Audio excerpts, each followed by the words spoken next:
Is this music? With millions of fans, this is one show that's all go. Madness, mayhem, and money.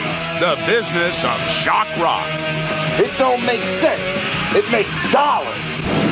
And over-the-top music that's a real freak-out. If you thought Kiss and Alice Cooper were bad, wait till you see and hear the new wave of shock rock. Is this music? It's the latest shock rock.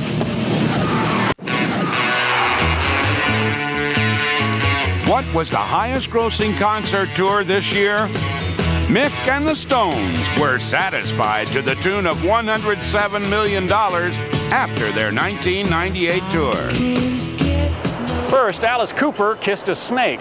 Then, legend has it, Ozzy Osbourne bit the head off a live bat. And that's nothing compared with today's shock rock.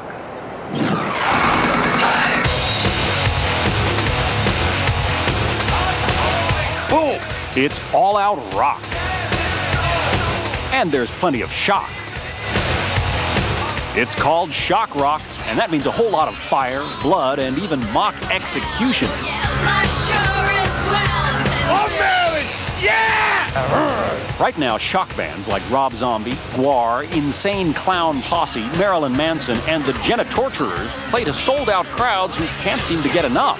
The show is awesome. I couldn't expect anything more. It's hella crazy, dude. Meet Rob Zombie, a modern-day master of shock rock. Fox Files brings you the first network look at Living Dead Girl from his debut solo album, Hellbilly Deluxe.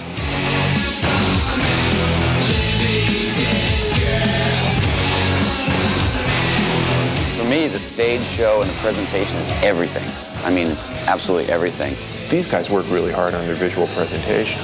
They want to put on a stage show that has a lot going on to it. If I'm going to pay $30 for a ticket, I want to go out there. I want to see some pyro, some fireworks, and some lights. I know that's true because every night after every show, kids are just like, oh, thank you. And finally, they feel like they've paid their money and they got something for it.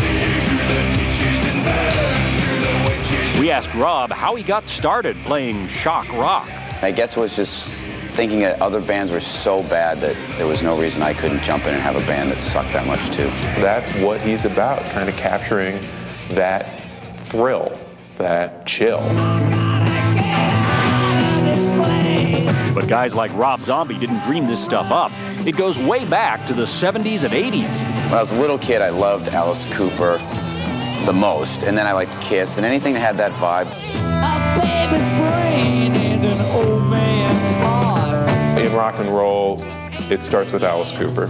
Alice certainly was the man to get up there with a snake and a guillotine and show that you could dress up your stage set in a scary way. If you bring a 12-foot boa constrictor anywhere, it's going to get reaction. I brought it out the first night, and it was just headlines the next day. He was not just out there doing a shocking show for the hell of it. I always said that we were the band that drove the stake through the heart of the love generation, and it was true.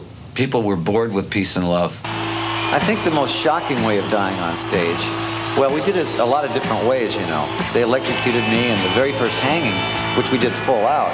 We went out and really learned how they do it in the movies. Anything for realism. And then the guillotine, of course, I think was the best. It was very shocking to see. You better tell me! I still consider it a compliment when I see bands that say, wow, we got this directly from you. You wanted the best! Okay, the longest running shock act is still Kiss. Kiss! Kiss is a huge touchstone for everybody.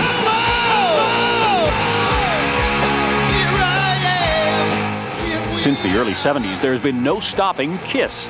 They made more money than any other band in '96 and '97 and have sold a total of 75 million albums. Their current tour, Psycho Circus, brings Kiss fans the first concert in 3D. Kiss rules!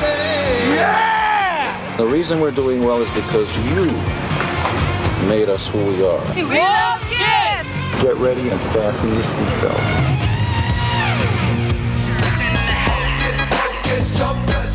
But who are the up-and-coming shock rockers today? Check this out. They are the Insane Clown Posse from Detroit. ICP, They work a gimmick the same way Kiss worked a gimmick in the 70s. And obviously they mean to.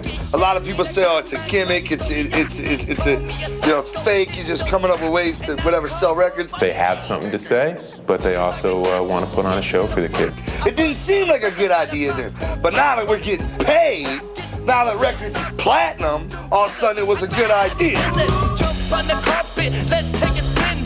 Everybody's waiting for the show to begin. And we had to ask, what's with the Faygo? It's a cheap soda pop you get from the store for 60 cents, you know, for a 2-liter, you know? And it just don't make no sense, so that goes with us. Great, you know what I'm saying? Because we don't make no sense neither. And neither the people that buy a record. So everything just comes around in a full circle. We don't need a reason. It's fresh. It don't make sense. It makes dollars. You know what I mean? We caught up with Jen of the Genitorturers. This band mixes surgical supplies with music.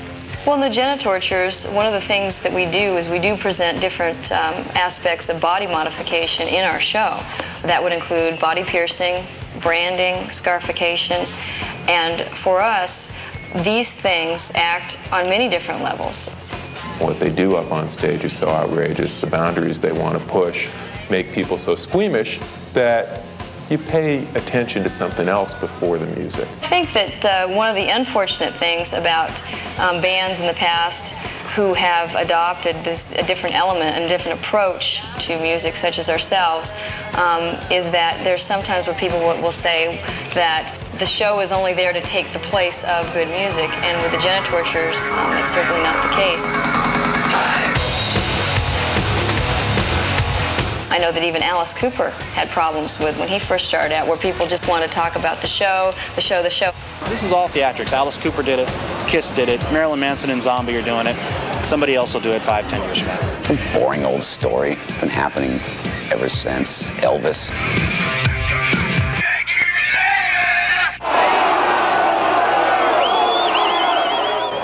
Heroes and Zeros is next. Stay tuned.